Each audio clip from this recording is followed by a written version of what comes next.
내일이 나의 마지막 인생에 그 하루가 남은 날이다, 마지막 날이다 라고 한다면은 여러분 무엇을 하기를 원하십니까? 한번 생각해 보신 적이 있나요? 내일이 인생의 마지막 날이다. 그러면 내가 뭐를 하고 싶을까? 좀 오래된 영화 같은데 버킷리스트라고 하는 영화가 있습니다. 혹시 보시는지 모르겠지만은 모건 프리먼과 잭 니콜슨이라고 하는 아주 유명한 배우들이 있죠. 아주 열연한 그러한 영화인데, 여러분 아시겠지만 버킷리스트라고 하는 것은 내가 죽기 전에 해보고 싶은 것들을 이렇게 리스트로 쭉 이렇게 적지 않습니까? 왜 그 이름이 버킷리스트가 됐는지는 참 그 배경은요 너무나 좀 이렇게 뭐라 그럴까요?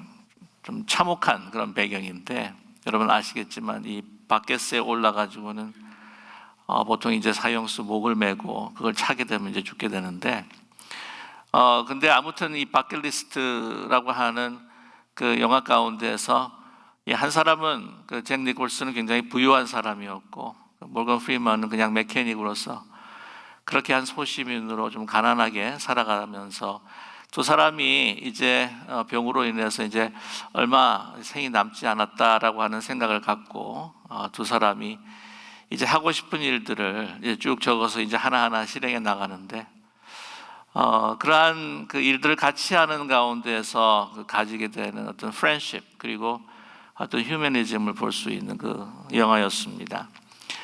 그 가운데에 뭐 비행기에서 뛰어내서 패러슈트 하는 그런 일도 있고요. 자기가 먹고 싶은 것들을 먹는 것 가운데에서 그 유명한 그 사양 고양이 그것으로 만들어져 있는 그 락 오브 커피 먹는 것, 마시는 것도 나오기도 하고요. 이런 것들을 이제 하나하나씩 해가는데 어떻습니까? 저와 여러분, 우리 인생의 마지막 날이 내일 하루 남았다고 한다면 무엇을 하기를 원하십니까? 거의 공통적으로 맨 마지막 날을 함께 있고 싶은 사람들과 같이 그 시간을 보내는 것, 그것이 아마 우리가 하기를 원하는 것일 겁니다. 예수님도 마찬가지셨죠. 내일 이제 곧 십자가를 지셔야 되고 고난과 고통을 통해서 십자가의 죽음을 이제 맞이하면서 그들을 이제 잠시 떠나가야 하는데, 그 마지막 시간을 제자들과 함께 만찬을 나누시게 됩니다. 요한복음 같은 경우에는 이 만찬의 기록이 나와 있지 않습니다만은 이 사도 요한은 이미 이 성경을, 이 요한복음을 읽는 사람들은 이미 성찬을 하고 있다고 하는 것을 아마 짐작했을 거예요. 왜냐하면은 요한복음보다 먼저 기록되어 있는 이 공간복음서, 이 세 복음서가 예수님의 마지막 날 그 만찬을 다 기록하고 있기 때문입니다. 그러나 그것에서 좀 기록에 빠졌던 것들을 이제 보충하면서 정말 중요한 것들, 우리가 기억해야 될 것들을 기록하지 않았나 하는 생각을 갖게 됩니다. 마지막 떠나면서 그들에게 정말 내가 그들 말씀하고 싶은, 꼭 잊지 말아야 할, 기억해야 될 것들을 이제 하나하나 말씀해 주면서 실행해 나가고 계시죠. 13장에 보게 되면은 이 땅에 예수님께서 무엇 때문에 오셨는지 그 발을 씻기면서 제자들과 함께 시간을 보내셨습니다.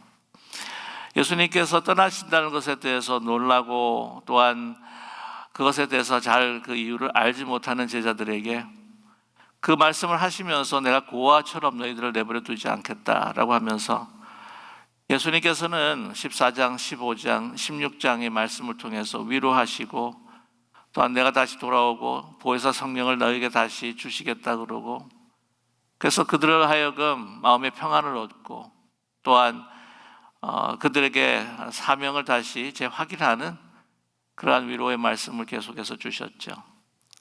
그리고는 이 만찬의 만남을 마지막으로 하는 것이 바로 기도였습니다.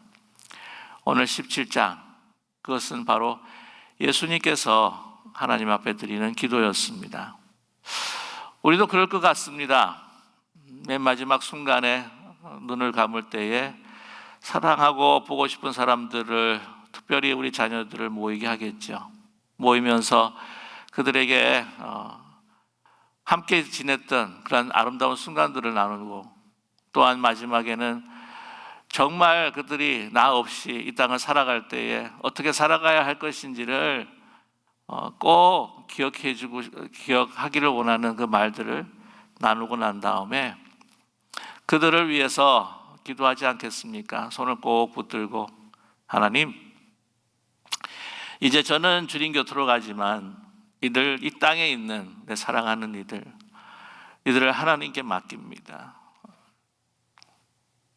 그들이 정말 이 모든 사명들을 잘 감당할 수 있도록 주님 인도해 주시고 함께 해 주십시오 라고 기도하겠죠.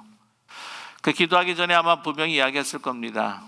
이제는 마지막 순간을 맞이하는 가운데에 이 땅에 무슨 소망이 있겠습니까? 그 자녀들에게, 사랑하는 이들에게, 또한 가족들에게 그런 이야기를 하겠죠. 예수님을 잘 믿어라. 예수님을 잘 믿고 믿음의 경주를 다 마쳐서 이제 우리 천국에서 보자 라고 그런 말을 하지 않겠습니까?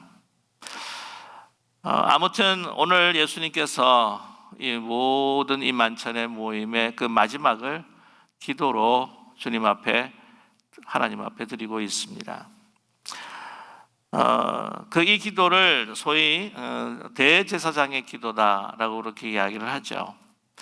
요한복음에 있어서 특별히 모든 공간복음서에 있어서 가장 긴 예수님의 기도입니다. 그리고 이 기도를 통해서 정확하게 말씀을 하지 않으셨지만 이런 기도를 하나님 앞에 드리고 이 제자들이 살아가기를 원하는 마음으로 이 기도를 드렸던 것이죠. 한마디로 말씀을 드리면 이 기도를 가르쳐주고 싶었던 것이었습니다. 한 번은 제자들이 그런 이야기를 합니다. 주님, 예수님, 우리가 어떻게 기도를 해야 할까요? 라고 했을 때에 예수님께서는 주님 가르치신 기도를 주셨습니다. 하늘에 계신 하나님 아버지, 이름을 거룩히 여김을 받으시오며 라고 이렇게 가르쳐 주셨죠.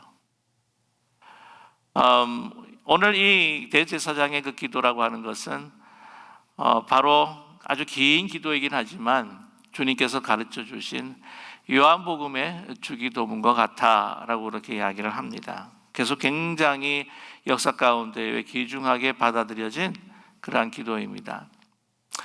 여러분께서 아시는 장로교의 시초가 되는 존 낙스, 이 종교개혁자 존 낙스, 이 목사님, 또 맨 마지막에 그 병약함으로 인하여서 이제 죽을 날이 얼마 남지 않았다고 하는, 하나님께 돌아갈 날이 얼마 남지 않았다고 하는 것을 감지했을 때에 매일매일마다 자기가 읽을 수 없으면 다른 사람을 통해서 읽도록 하였는데 바로 그것이 오늘 17장 예수님의 기도입니다. 오늘 예수님께서는 이제 끝으로 기도를 하시는데 이 17장 전체가 이제 기도문인데 세 가지로 이제 구분을 할 수가 있습니다. 1절에서부터 5절까지의 말씀은 예수님께서 자신을 위해서 하신 기도이고요.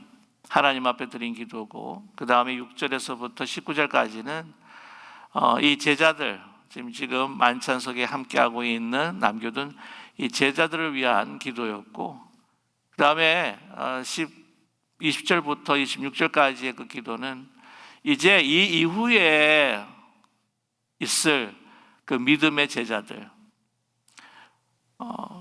그 후에 시간이 오래오래 지나고 우리를 위한, 지금까지 주님을 믿는 그 사람들을 위한 바로 기도문이라고 말씀드릴 수가 있습니다.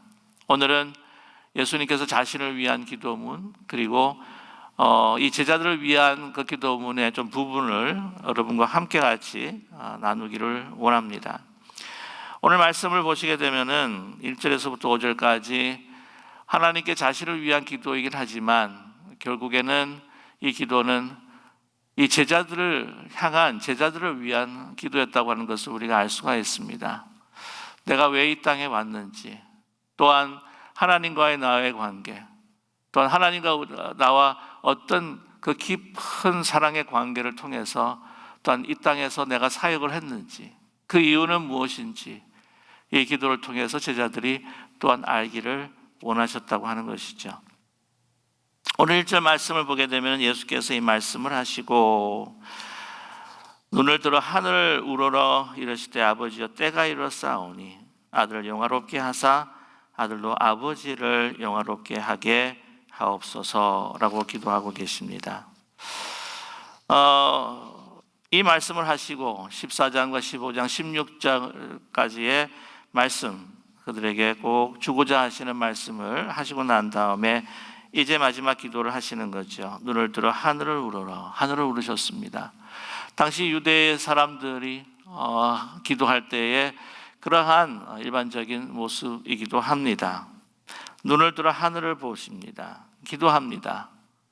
그럴 때에 이 하늘을 우러서 기도할 때는 그 간절한 마음은 하나님 앞에 기도할 때에 내 마음이 열리고 하늘이 열려서 그 하늘과 내가, 하나님과 내가 하나 되는 시간이 되기를 원합니다 라고 하는 간절한 그 마음이 이 몸짓에 담겨 있다고 하는 것이죠. 그러면서 예수님께서 말씀하십니다. 아버지여 때가 이르렀사오니. 이 때라고 하는 것은 종말론적 때죠. 이 종말론적인 때라고 하는 것은 하나님의 뜻이 이루어지는 때입니다. 이것이 우리에게는 즐거움이든 이것이 기쁨이든 상관없이 하나님의 때가 이루어지는, 하나님의 모든 역사가 이제 종지부를 찍는 그 때가 이르렀다고 하는 것이죠. 제가 말씀을 드리면 이 때라고 하는 것은 십자가의 고난과 죽음으로 끝나는 때만은 아닙니다. 그 이후에 있을 승천, 부활과 승천, 그리고 재림까지 모든 것들을 담은 포괄적인 바로 하나님의 종말적인 때가 바로 이제부터 지금 이르렀는데 그 시작이 바로 십자가의 때라고 하는 것이죠. 그렇게 그런 시간이 왔기에 이제 예수님은 하나님 앞에 기도를 드립니다. 아들을 영화롭게 하사 아들도 아버지를 영화롭게 하게 하옵소서. 아버지여 나를 영화롭게 해 주십시오. 아들로 아버지를 그래서 영화롭게 하여 주시기를 원합니다. 여러분, 이 영화가 어떤 영화일까요? 오늘 말씀을 보게 되면 이 오적의 영화는 이미 예수님께서 아버지와 함께 공유했던 영화입니다. 5절의 말씀을 보게 되면 아버지여 창세전에 내가 아버지와 함께 가졌던 영화로서 지금도 아버지와 함께 나를 영화롭게 하옵소서라고 이렇게 말씀하고 계시죠. 이로써 예수님께서 아버지가 그 태초전부터 하나였다고 하는 것을 우리는 이미 알 수가 있습니다. 그러나 그 모든 것들을, 그 영화를 다 내려놓으시고 이 땅에 오셔서 이제 그 영화를 함께 공유하며 하나님 앞에 영광을 돌리고 내가 그 영광으로 나에게 주어지는 그 영광들을 오늘 예수님께서는 기도하고 계시다고 하는 사실입니다. 제가 말씀드리고 싶은 것은 이 영화롭다라고 하는 것은 이제 독사라고 이야기하는데 그것은 영어로 번역을 하게 되면 glory입니다. 그래서 이 영화는 영광으로 여러분께서 생각해 주셔도 좋겠습니다. 그렇다면 아들을 영화롭게 하시고 영광스럽게 하시고 아버지를 영광스럽게 하는 그러한 것은 무엇인가? 바로 오늘 4절의 말씀으로 우리는 이해할 수가 있습니다. 아버지께서 내게 하라고 주신 일을 내가 이루어 아버지를 이 세상에서 영화롭게 하였사오니. 하나님을 영화롭게 하는 것, 그것은 바로 우리가 하나님을 사랑하는 표현입니다. 예수님께서 아버지를 사랑하는 표현은 아버지를 영화롭게 하는 거죠. 그리고 아버지가 이 아들을 영광스럽게 하는 것도 하나님의 뜻이 그 예수님을 사랑하는 그러한 표현이기도 합니다. 그것은 무엇입니까? 바로 아버지께서 뜻하신 바를 이 아들을 통해서 이루실 때에 아들은 그 하나님의 영광으로 더 찬란해지고 또한 아버지도 그 영광 가운데에 계실 수 있다고 하는 것이죠. 여러분, 인생의 목적이 뭐냐라고 이야기할 때에 우리 기독교, 특별히 우리 리폼 처치, 개혁교회가 믿는 것은 바로 웨스트민스터 신앙 고백입니다. 바로 하나님을, 우리 인생의 목적이라고 하는 것은 하나님을 영화롭게 하고 영광을 돌리는 것이고, 그로 인하여서 우리가 즐거워하는 것이다 라고 이야기를 하죠. 이것은 다시 말씀드리면은 우리가 하나님을 사랑하고 내가 그 사랑으로 인하여서 기뻐하고 즐거워하는 것입니다. 우리가 하나님을 사랑하는 방법, 예수님께서 하나님을 사랑하는 그 표현은 바로 영화롭게 하는 것인데, 그 영화롭게 한다고 하는 것은 뭐냐면 바로 하나님의 뜻을 이루신다는 것이죠. 나에게 주신 일을 이루는 것입니다. 이 하나님의 일을 이루기 위해서 내가 그것을 결단하고 나아갈 때 이 일을 이루시는 하나님을 통해 내가 영광을 또한 얻게 된다고 하는 것이 아니겠습니까? 예수님께서 능력을 베풀어 주셔서 죽은 자 나사로가 일어났을 때에 사람들은 환호합니다. 얼마나 영광스럽고 영화로운 그러한 자리입니까? 예루살렘에 입성하실 때에 많은 사람들은 호산나 호산나 외치면서 맞이하였습니다. 그 높이 받들고 높이 찬양하는 그 모습으로 예수님께서는 얼마나 영화로운 그러한 자리에 계신다고 우리가 말할 수가 있겠습니까? 그러나 그러한 사람들의 환호와 사람들이 높여주는 그 영광스러운 하나님의 그 놀라운, 정말 눈이 번쩍 뜨일 만한 그 능력을 나타내는 것도 그 예수님께서 영광을 받으시는 것이겠지만, 그러나 여러분, 이 영광이 완전해지는 그 순간 가장 클라이맥스로 나타나는 것은 바로 십자가의 영광이었다고 하는 거죠. 여러분, 이 영화로움, 이 영광이라고 하는 것을 분명히 요한복음에서 사도 요한은 제시했습니다. 특별히 요한복음 1장 14절에서 뭐라고 이야기하십니까? 말씀이 육신이 되어 우리 가운데 거하심에 우리가 그의 영광을 보니 아버지 독생자의 영광이요 은혜와 진리가 충만하더라. 은혜와 진리가 충만한 상태, 그것이 영화입니다. 영광입니다. 하나님, 내 삶 가운데, 내 지금 이 순간에 하나님의 은혜와 진리, 태초전부터 우리가 함께 누렸던 은혜와 진리가 가득 차면서 이것이 실현되게 하여 주시옵소서. 무엇으로? 십자가로. 여러분, 십자가라고 하는 그 고통, 그 죽음이라고 하는 것, 그것으로 인하여서 이제는 부활과 그 부활의 능력과 승천이라고 하는 놀라운 구원의 아름다운 역사가 이루어지는데, 이 십자가는 어느 인간도 생각해 보지 못한 하나님께서 그 창조 전부터 숨기신 그러한 놀라운 비밀이라고 하는 것, 지혜와 그 은혜의 클라이맥스, 그 십자가의 그 길, 그 십자가의 그 순간을 이룰 수 있도록 나에게 은혜와 진리가 충만케 하여 주시옵소서. 그것이 실현되게 하여 주시옵소서 라고 간절히 기도하는 것이죠. 저와 여러분, 우리가 하나님을 어떻게 사랑할 수 있는가? 그것은 하나님을 영광 돌리고 하나님을 영화롭게 하는 것이 아니겠습니까? 그렇다고 한다면 하나님을 어떻게 영화롭게 할 수가 있을까요? 우리가 예배 가운데 모여서 하나님의 이름을 송축하고 하나님 앞에 기도드리고 하나님의 이름을 높이고 또한 말씀을 듣고 하는 이 예배의 모임을 통해서 하나님의 영광 돌릴 수 있겠죠. 그러나 이거 시작일 뿐이에요. 시작입니다. 이 영광의 그 마무리, 이 완성은 어디에 있습니까? 오늘 4절에 말씀하신 거죠. 아버지께서 내게 하라고 주신 일을 내가 이루어 아버지를 이 세상에서 영화롭게 하였사오니. 하나님께 주신 사명이 있습니다. 하나님께서 예수 그리스도에 주신 그 십자가의 길을 통해 구원을 완성하시는, 고통스럽다고 할지라도 그 구원을 이루시는 그 뜻을 이루어 하나님 앞에 영화를 돌리듯이, 저와 여러분, 우리의 삶 가운데에 주신 이 십자가의 지혜, 하나님의 말씀이 우리가 실현될 때에 하나님 앞에 영광을 돌리는 거예요. 예배로 끝마치는 게 아닙니다. 예배가 시작입니다. 우리가 할 수 없기에, 우리가 사랑할 수 없기에, 우리가 우리의 인간으로는 진정한 사랑을 할 수 없기에, 우리의 인간 능력으로는 하나님의 계명을 진정한 할 수 없기에, 우리는 하나님 앞에 의지하고 하나님 앞에 나와 성령을 통해 우리가 누구인지 우리가 다시 한번 재확인을 하고, 그 예배를 통해 성령의 힘을 받아서 우리의 삶의 현장에서 실현되고 하나님의 말씀과 그 뜻이 현실화될 때에 하나님께서 영광을 거두시게 된다는 거예요.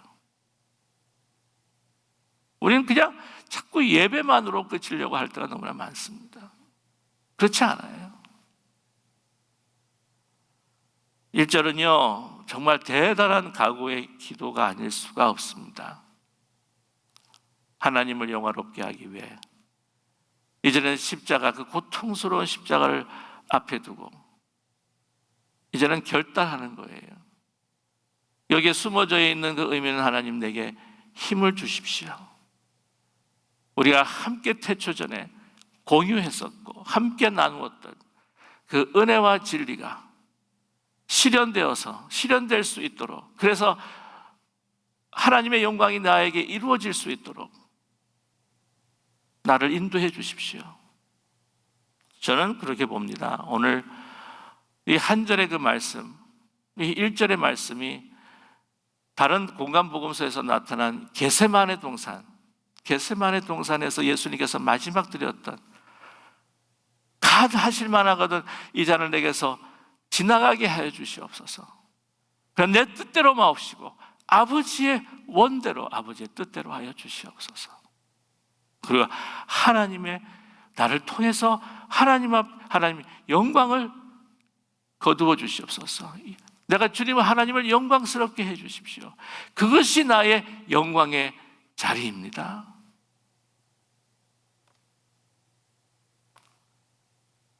우리가 신앙생활하면서 영광의 자리는 참 뭐라 그럴까요? 이 세상 사람들의 기준으로서도 굉장히 폼나는 것들, 정말 성공이라든지 좀 잘나 보이고 좀 멋있어 보이고, 그럴 때 하나님께서 나를 영광스럽게 하셨다 라고 생각할 때가 너무나 많습니다. 그러나 그게 아니라는 거죠. 이번 십자가의 고통을 지는 순간이라 할지라도 하나님의 뜻이 이루어질 때 하나님은 나를 영광스럽게 하시는 거죠.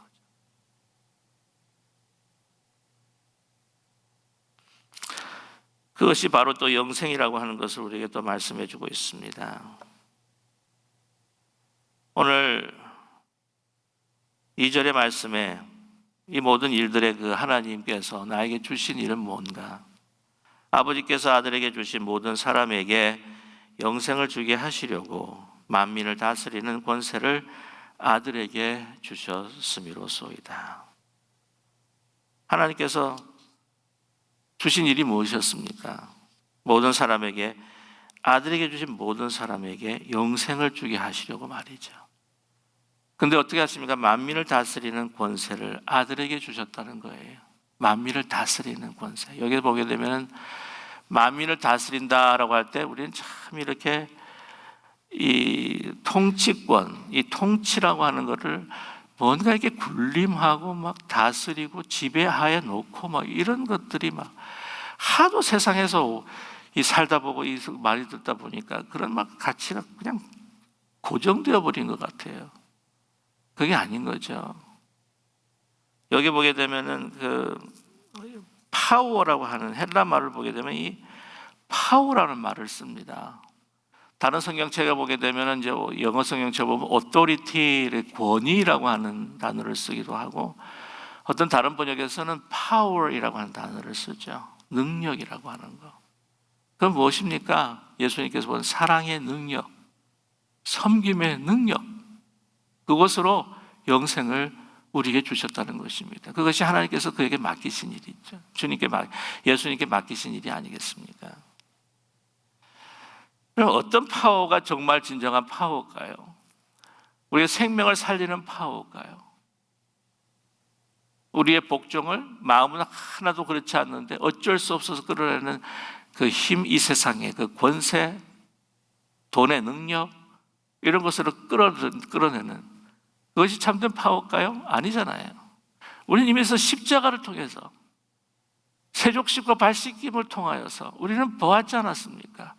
그것이 진정 부활로 이어질 수 있다고 하는 것을. 그걸 통해서 주신 거예요. 그래서 영생을 주셨는데 여러분 3절은 여러분 잊지 않았으면 좋겠습니다. 오늘 하루 종일 오늘 이 말씀을 잊지 않았으면 좋겠어요. 영생이라고 하는 것, 영원히 이터널 라이프라고 하는 것, 그 유일하신 참 하나님과 그가 보내신 자 예수 그리스도를 아는 것입니다. 아는 것이다.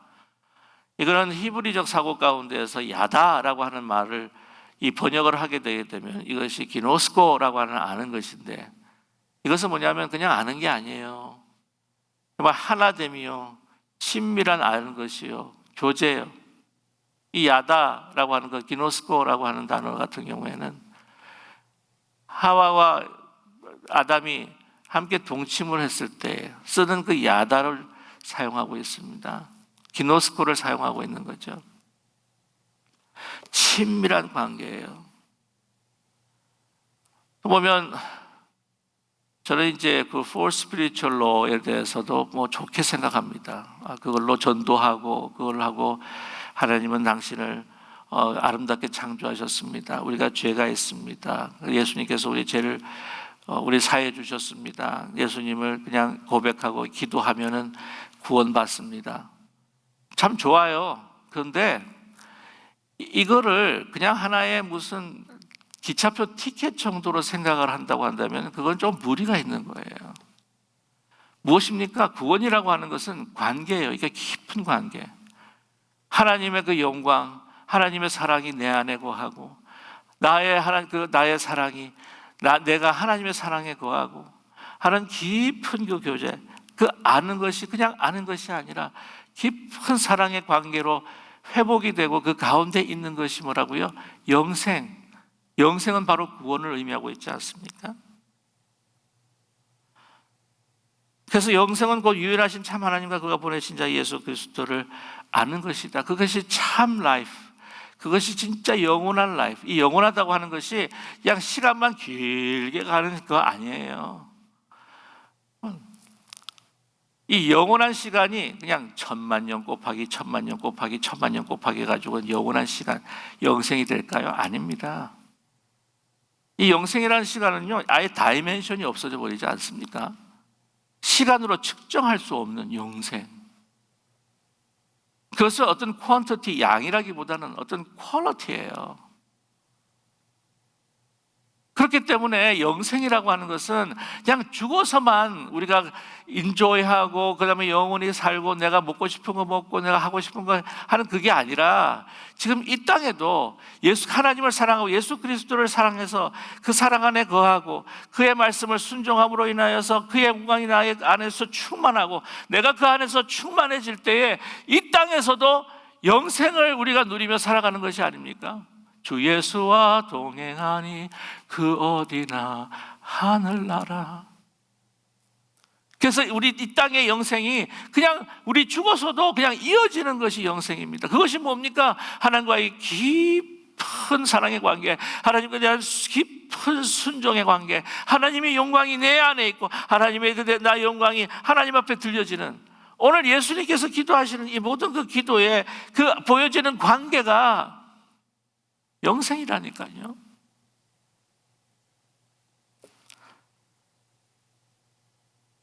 하나님과의 그 아름다운 예수 그리스도의 그 관계, 그것으로 하나하나 가까이 더 나아가는 것, 그것이 자라나는 것이 바로 성화의 과정이죠.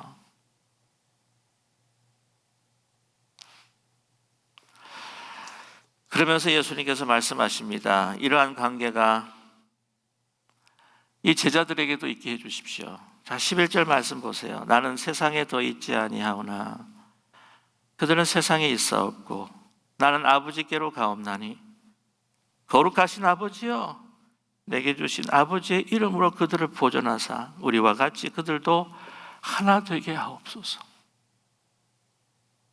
예수님이 하나님과 하나 된 것처럼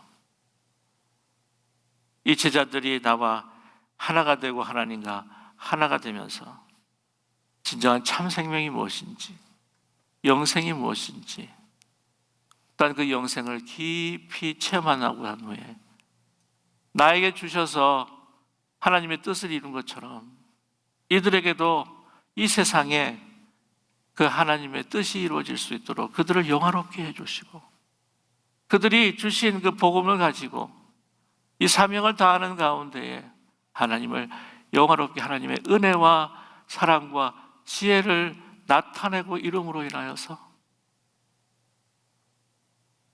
하나님을 영화롭게 하는 삶, 그 삶을 살게 해 주십시오.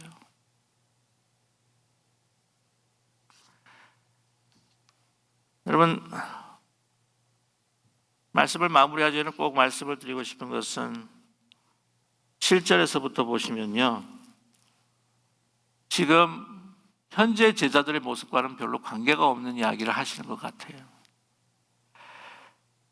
이미 그것을 이룬 것처럼 말씀하십니다. 7절에 지금 그들은 아버지께서 내게 주신 것이 다 아버지로부터 온 것인 줄 알았나이다.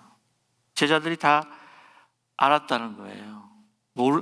근데 모르는 거 아니에요. 모르잖아요. 우리가 말씀을 함께 나눴던 것처럼 그 14장의 말씀에 어디 가십니까? 왜 가십니까? 하나님 보여주십시오. 아니, 나를 봤는데 너는 하나님을 보여달라고 그러냐? 답답할 정도로 퀘스천 하는데 지금은 다 제자들이 아는 것처럼 말씀하신다니까요. 8절도 보세요. 나는 아버지께서 내게 주신 말씀들을 그들에게 주었사오며, 주셨죠. 14장, 15장, 16장 뿐만이 아니라 그 전에도 공생의 성태에서 다 주셨어요. 이것을 받고 아버지께로부터 나온 줄을 참으로 아오며 아버지께서 나를 보내신 줄도 믿었사옵나이다. 뭘 믿었어요? 믿지 않았죠. 그러니까 아버지를 보여달라고 한 거 아닙니까? 9절입니다. 내가 그들을 위하여 비옵나니, 내가 비옵는 것은 세상을 위함이 아니요 내게 주신 자들을 위함이니이다. 그들은 아버지의 것이로소이다. 이미 예수님께서는 주님께서 죽으시고 부활하시고 이제는 승천하셔서 보혜사가 오셔서 이제는 그들의 믿음의 공동체를 세우고 그들이 복음을 위해서 목숨까지, 이제는 그들의 목숨까지 들여서 이 복음을 전할 수 있는 변화된 제자들의 모습을 이미 보셨다는 것이죠. 그리고 기도하신 겁니다. 예수님이 그렇게 하시겠다는 거예요. 그들을 위해서 끊임없이 함께 하시고 뿐만 아니라 그들을 위해서 이 17장의 기도를 주님 보좌 우편에 계셔서 끊임없이 그들을 위해서 기도하셨다는 거 아니겠습니까?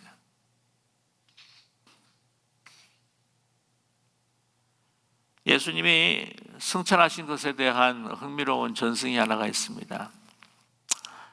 예수님께서 이제 승천하시고 다시 이제 돌아오는데, 이거는 성경적인 이야기가 아니에요. 그냥 전설적인 전승입니다. 가브리엘 천사를 만났는데 가브리엘 천사가 너무 수고하셨습니다.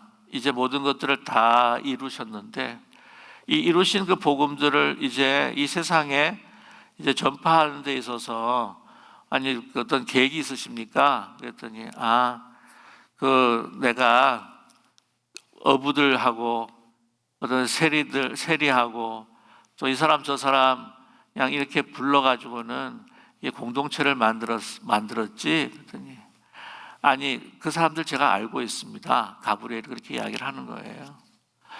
그런데 그 사람들 말고 또 다른 플랜 B는 없으세요? 아니, 내가 그 사람들에게 하나님의 그 세계와 하나님의 나라를 가르쳤고 또 어떻게 사람들을 치유할 것인지를 또 말씀했고, 특별히 또 도마에게는 믿음이 무엇인지를 알려주었고, 내가 다시 부활하여서 그들에게 다 지금 있었던 것들을 이야기하면서 가르쳤지. 알고 있습니다. 근데 예수님이 아시잖아요. 그 사람들이 얼마나 unreliable한 사람인지를. 그 사람들이 얼마나 이게 신뢰하지 못할 사람이라고 하는 것을 예수님 혹시 경험해 본 것 같은데 그래가지고 저 사람들한테 다 맡겼다가 예수님께서 그렇게 수고하셔서 이루셨는데 그 실패하면 어떡합니까? 플랜 B가 있어야죠. 그랬더니 예수님께서 말씀하시기를 나에겐 더 플랜 B가 없어. 이 모든 것들을 그들에게 맡겼어. 우리를 믿으신다고 하는 것이죠. 그런데 우리 자신이 사실은 하나님 아버지를 영화롭게 하고 하나님께서 우리를 영화롭게 하시는 것에 대해서, 이 일을 이루시는 것에 대해서 우리가 자신이 없잖아요.